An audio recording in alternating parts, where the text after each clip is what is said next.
तय हम अधिक तपस्या साधी महाकाल काल का आराधी। ਹੁਣ ਕਈ ਇੱਥੇ ਕਹਿ ਦਿੰਦੇ ਨੇ ਮਹਾਰਾਜ ਨੇ ਕਾਲਕਾਂ ਦੀ ਆਰਾਧਨਾ ਕੀਤੀ ਹੈ।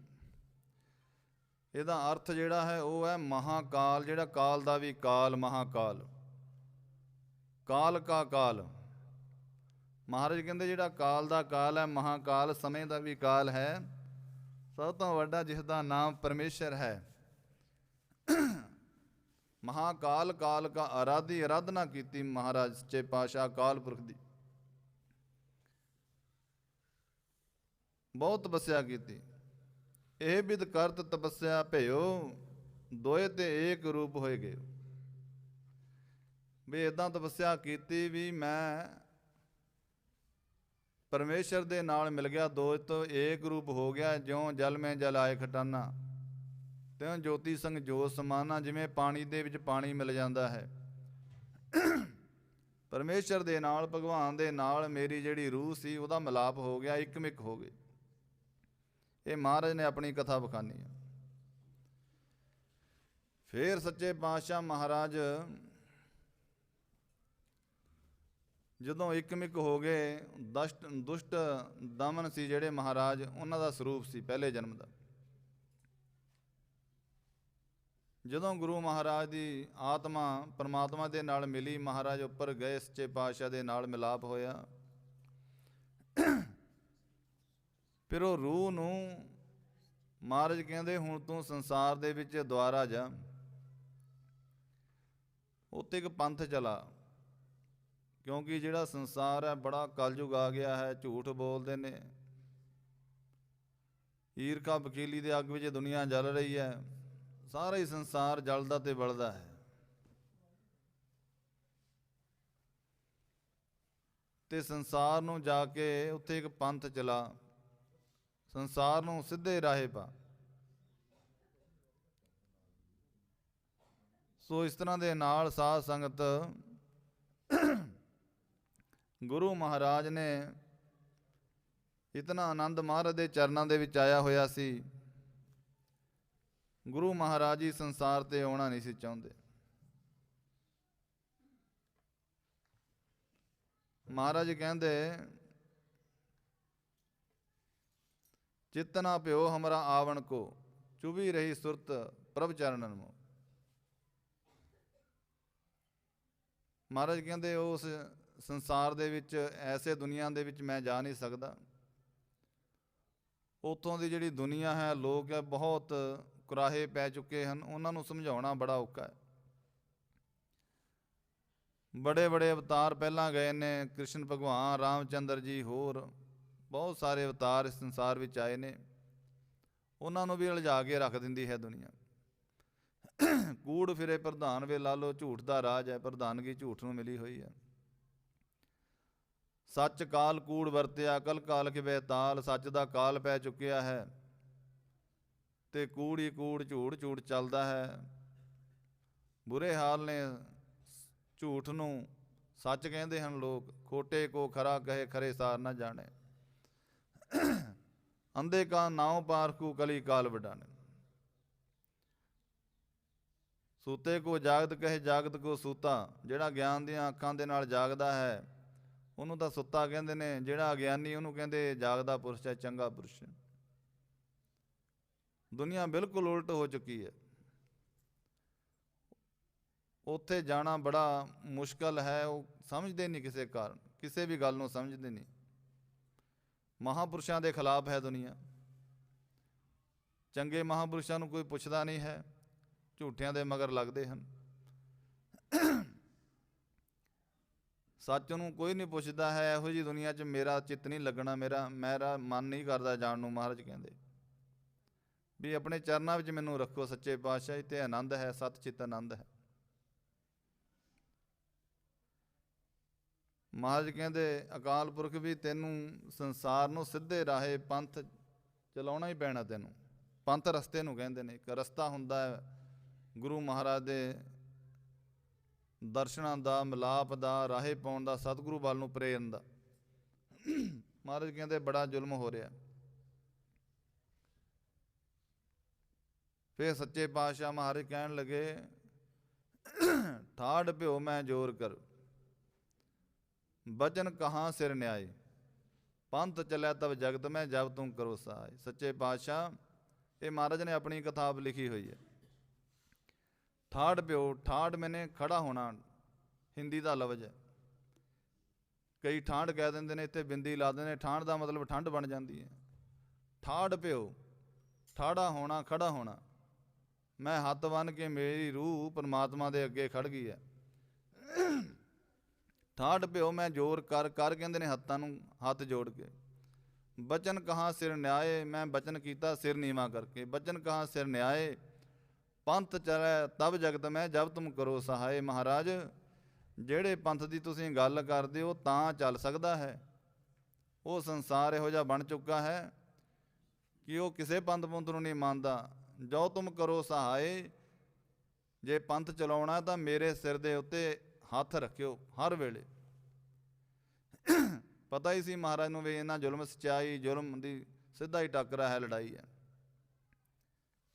ਜਬ ਤੁਮ ਕਰੋ ਸਹਾਏ, ਸੱਚੇ ਪਾਤਸ਼ਾਹ ਜੇ ਤੁਸੀਂ ਸਹਾਇਤਾ ਮੇਰੀ ਕਰੋਗੇ ਨਾ, ਮੇਰੇ ਸਿਰ 'ਤੇ ਹਰ ਵੇਲੇ ਹੱਥ ਰੱਖੋਗੇ ਤਾਂ ਇਹ ਪੰਥ ਚੱਲ ਸਕਦਾ, ਵਰਨਾ ਨਹੀਂ, ਇਹ ਨਹੀਂ ਹੋ ਸਕਦਾ।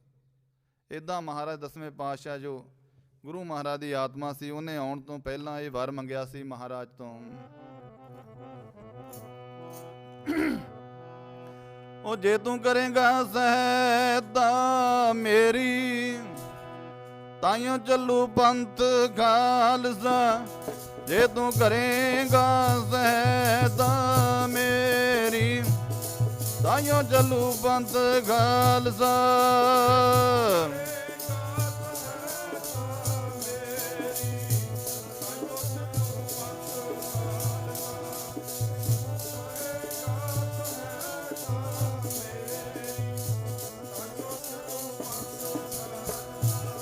ਜੇ ਤੂੰ ਕਰੇਗਾ ਸਹਾਇਤਾ ਮੇਰੀ, ਤਾਈਓ ਚੱਲੂ ਪੰਥ ਖਾਲਸਾ। ਜੇ ਤੂੰ ਕਰੇਗਾ ਸਹਾਇਤਾ ਮੇਰੀ, ਤਾਈਓ ਚੱਲੂ ਪੰਥ ਖਾਲਸਾ। ਠਾੜ ਭਿਓ ਮੈਂ ਜੋਰ ਕਰ, ਬਚਨ ਕਹਾਂ ਸਿਰ ਨਿਆਏ, ਪੰਥ ਚੱਲੇ ਤਬ ਜਗਤ ਮੈਂ ਜਬ ਤੁਮ ਕਰੋ ਸਹਾਏ। ਕਿਉਂ ਸੱਚੇ ਪਾਤਸ਼ਾਹ ਮਹਾਰਾਜ ਨੇ ਹੱਥ ਬੰਨ੍ਹ ਕੇ ਖੜੇ ਹੋ ਕੇ ਅਕਾਲ ਪੁਰਖ ਪਰਮਾਤਮਾ ਦੇ ਅੱਗੇ ਬੇਨਤੀ ਕੀਤੀ। ਸੱਚੇ ਪਾਤਸ਼ਾਹ ਜਿਹੜਾ ਸੰਸਾਰ ਹੈ ਉੱਥੇ ਜਾਣਾ ਕੋਈ ਸੌਖੀ ਗੱਲ ਨਹੀਂ ਹੈ। ਉੱਥੇ ਤਾਂ ਝੂਠਿਆਂ ਦਾ ਰਾਜ ਹੈ, ਜ਼ੁਲਮੀਆਂ ਦਾ ਰਾਜ ਹੈ। ਸੱਚ ਨੂੰ ਤਾਂ ਉੱਥੇ ਚੰਗਾ ਨਹੀਂ ਸਮਝਦੇ, ਸੱਚ ਨੂੰ ਤਾਂ ਖਤਮ ਕਰਨਾ ਚਾਹੁੰਦੇ ਹਨ। ਗੁਰੂ ਮਹਾਰਾਜ ਪਰਮਾਤਮਾ ਸੱਚੇ ਪਾਤਸ਼ਾਹ ਅਕਾਲ ਪੁਰਖ ਕਹਿਣ ਲੱਗੇ, ਉਹੀ ਤਾਂ ਰਸਤਾ ਦੁਨੀਆ ਨੂੰ ਦਿਖਾਉਣਾ ਹੈ, ਸੱਚ ਦੇ ਮਾਰਗ 'ਤੇ ਤਾਂ ਲਾਉਣਾ ਹੈ। ਗੁਰੂ ਮਹਾਰਾਜ ਜੀ ਕਹਿਣ ਲੱਗੇ, ਬੜਾ ਔਖਾ ਸੱਚੇ ਪਾਤਸ਼ਾਹ, ਜੇ ਤੁਸੀਂ ਪੰਥ ਇਹੋ ਜਿਹਾ ਕੋਈ ਪੰਥ ਚਲਾਉਣਾ ਹੈ ਜਿਹੜਾ ਜ਼ੁਲਮ ਦੇ ਖਿਲਾਫ ਹੋਵੇ, ਸੱਚਾਈ ਵਾਲਾ ਹੋਵੇ, ਧਰਮੀ ਹੋਵੇ, ਦਇਆਵਾਨ ਹੋਵੇ, ਹਰ ਇੱਕ ਦੀ ਰੱਖਿਆ ਕਰੇ, ਫਿਰ ਤੁਸੀਂ ਮੇਰੇ ਸਿਰ ਦੇ ਉੱਤੇ ਹਰ ਵੇਲੇ ਮੇਰੀ ਸਹਾਇਤਾ ਕਰਿਓ, ਇਹ ਪੰਥ ਤਾਂ ਚੱਲਣਾ।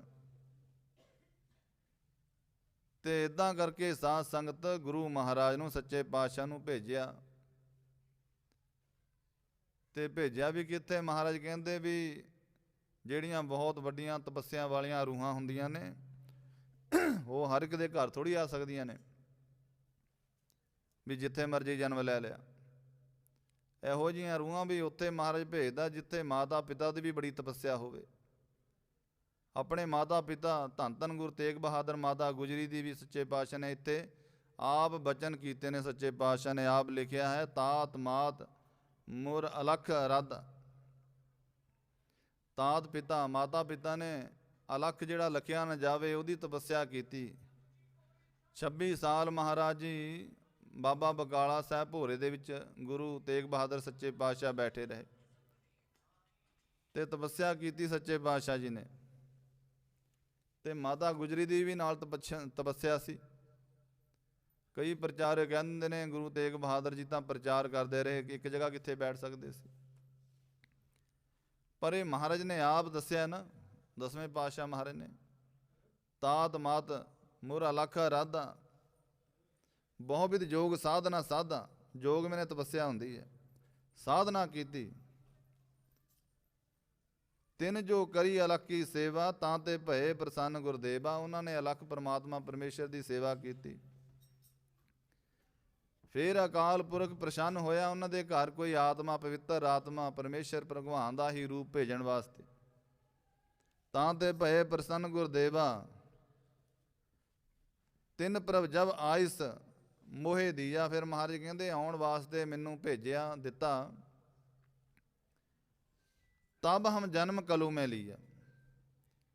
ਫਿਰ ਮਹਾਰਾਜ ਕਹਿੰਦੇ ਮੈਂ ਜਨਮ ਕਲਯੁਗ ਦੇ ਵਿੱਚ ਲਿਆ। ਸਰੀਰ ਕਰਕੇ ਜਨਮ, ਆਤਮਾ ਕਰਕੇ ਪ੍ਰਕਾਸ਼। ਕਈ ਕਹਿੰਦੇ ਨੇ ਜਨਮ ਦਿਹਾੜਾ ਨਹੀਂ ਕਹਿਣਾ ਚਾਹੀਦਾ, ਪ੍ਰਕਾਸ਼ ਦਿਹਾੜਾ ਕਹਿਣਾ ਚਾਹੀਦਾ। ਇਹ ਦੋਵੇਂ ਹੀ ਨੇ ਸਾਧ ਸੰਗਤ। ਜਨਮ ਤਾਂ ਸਰੀਰ ਕਰਕੇ ਹੋਇਆ ਹੀ ਹੈ। ਜਿਹੜਾ ਪ੍ਰਕਾਸ਼ ਹੈ, ਮਹਾਰਾਜ ਨੇ ਗਿਆਨ ਕਰਕੇ ਪ੍ਰਕਾਸ਼, ਆਤਮਾ ਉਹਨਾਂ ਦੀ ਪ੍ਰਕਾਸ਼ ਵਾਲੀ ਸੀ, ਤਾਂ ਕਰਕੇ ਉਹ ਪ੍ਰਕਾਸ਼ ਦਿਹਾੜਾ। ਇੱਥੇ ਮਹਾਰਾਜ ਨੇ ਆਪ ਲਿਖਿਆ ਤਬ ਹਮ ਜਨਮ ਕਲੂ ਮੈਂ ਲਿਆ। ਤੇ ਮਹਾਰਾਜ ਨੇ ਇੱਦਾਂ ਵੀ ਲਿਖਿਆ ਤਹਿ ਪ੍ਰਕਾਸ਼ ਹਮਾਰਾ ਪਿਓ ਪਟਨੇ ਸ਼ਹਿਰ ਵਿਖੇ ਭਵਲੇ। ਉੱਥੇ ਪ੍ਰਕਾਸ਼ ਵੀ ਲਿਖਿਆ ਸੱਚੇ ਪਾਤਸ਼ਾਹ ਨੇ। ਸੋ ਇਸ ਕਰਕੇ ਤਬ ਹਮ ਜਨਮ ਕਲੂ ਮੈਂ ਲਿਓ, ਚਿਤਨਾ ਭਇਓ ਹਮਰਾ ਆਵਣ ਕੋ ਚੁਭੀ ਰਹੀ ਸੁਰਤ ਪ੍ਰਭ ਚਰਨ ਮੋਰ।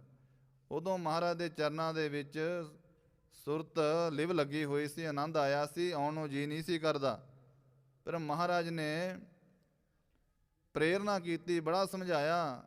ਜਿਉਂ ਤਿਉਂ ਪ੍ਰਭ ਹਮਕੋ ਸਮਝਾਇਓ, ਇਮ ਕਹਿ ਕੇ ਇਹ ਲੋਕ ਬਿਠਾਇਓ। ਵੀ ਇਹ ਬੜੀ ਪ੍ਰੇਰਨਾ ਕਰਕੇ, ਜਿਵੇਂ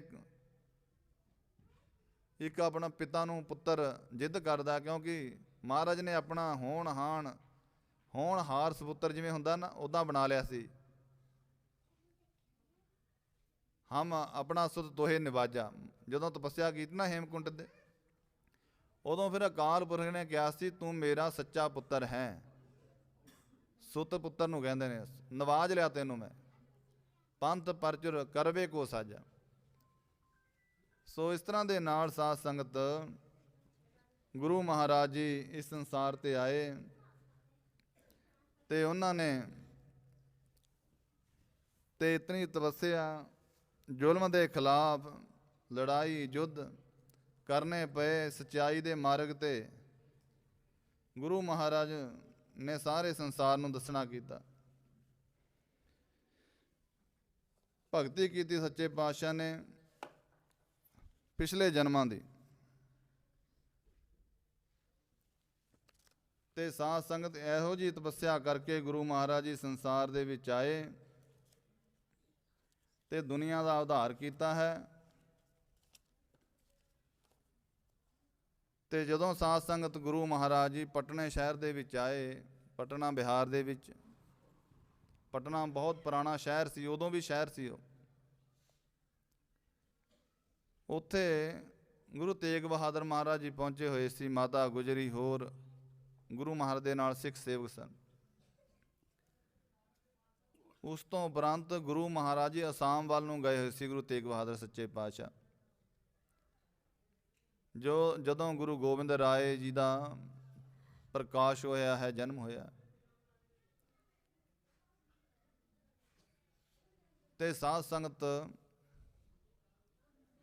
ਗੁਰੂ ਮਹਾਰਾਜ ਦਾ ਉਸ ਜਗ੍ਹਾ ਪ੍ਰਕਾਸ਼ ਹੋਇਆ।